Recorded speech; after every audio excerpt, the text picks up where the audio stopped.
Hello বন্ধুরা, good morning. কেমন আছো তোমরা সবাই? আশা করছি সবাই অনেক অনেক ভালো ভালো আছো, আর আমরাও অনেক অনেক ভালো আছি। তো আমি সকাল সকাল ব্লগটা স্টার্ট করে দিয়েছি, ছোট্ট একটা মিনি ব্লগে তোমাদেরকে অনেক অনেক ভালোবাসা।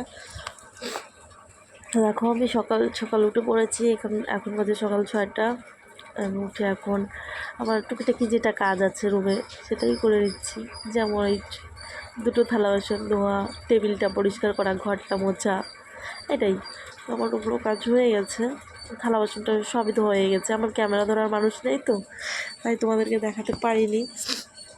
তো এখানে তারপরে আমার মেয়ে উঠে পড়েছে, ওকে তুলে নিয়ে এসে এখন আমরা দুজনে ব্রাশ করছি, মা মেয়ে ব্রাশ করছি। তারপরে দেখো সকালের রান্নাবান্নাও কিন্তু কমপ্লিট। এখন বাজে 9টা, সকাল 9টা। সকাল 9টার মধ্যে আমার রান্না বান্না সব কমপ্লিট হয়ে যায়। এখানে ছিল সয়াবিন, নিরামিষ সয়াবিন।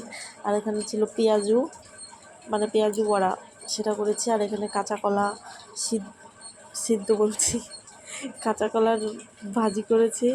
আর এখানে ছিল আলু বেগুন সিদ্ধ, মানে সেটাই দেখাতে ভুলে গেছি, তো তাই আবার সেটা নিয়ে দেখাচ্ছি তোমাদেরকে। দেখো এখানে আলু সিদ্ধ আছে আর বেগুন। তারপরে মানে বিকালবেলা তারপরে এখানে একটা পার্সেল আসছিলো।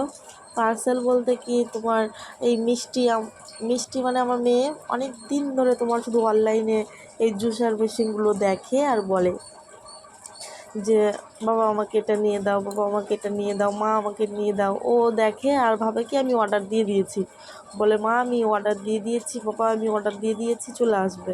তো ওর বাবা সত্যি সত্যি অর্ডার দিয়ে ওকে সারপ্রাইজ দিয়ে দিল। তো দেখতেই পাচ্ছ কতটা পরিমাণে খুশি। দেখো ও বলছে আমি এটা নিয়েই শুবো, এটা নিয়েই ঘুমাবো। আর ও দেখো কত খুশি যে ও জিনিসটা আমাকেই ধরতে দিচ্ছে না। দেখো কত পরিমাণে খুশি, ও কোথায় যাবে কি করবে বুঝতেই পারছে না। আর মেশিনটা মোটামুটি ভালোই ছিল, ভালো, সুন্দর। তারপর মিষ্টি কিন্তু এটাতে জুস করেও খেয়েছে। ও কিন্তু কোনো রকমের কোনো ফল খায় না। মেশিনটা পাওয়ার পরে ও দুটো বেদানার রস, মানে জুস খেয়ে নিয়েছে দুটো বেদানা। তারপরে তোমার হচ্ছে দেখো বেদানা নিয়ে চলেও এসছে। দুটো বেদানার জুস কিন্তু ও খেয়ে নিয়েছে। আবার তোমার অ্যাপেল খেয়েছে। কোনো রকম কোনো ফলই খায় না, আবার এখানে এটা পেয়ে ও খেয়ে নিয়েছে। অনেক খুশি, অনেক। ও শুধু বলছে আমি এটা নিয়েই ঘুমাবো, এটা নিয়েই ঘুমাবো।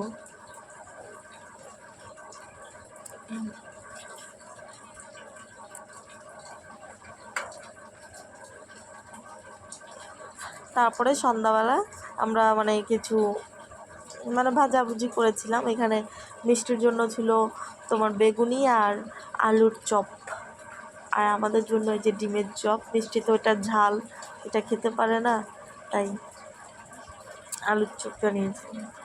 এটা সন্ধ্যাবেলা খাওয়া দাওয়া করে মিষ্টি খেয়ে বলছে কেমন হয়েছে। আমি ওকে বলছিলাম বলো বাবা কেমন হয়েছে, ও তো মুখেই দেয়নি, কি আর বলবে। তো এখানে ছিল মিষ্টির জন্য আলুর চপ। আলু বলতে আলু চিপসের মতন কেটে নিয়েছে রিং রিং করে ওইভাবেই, বা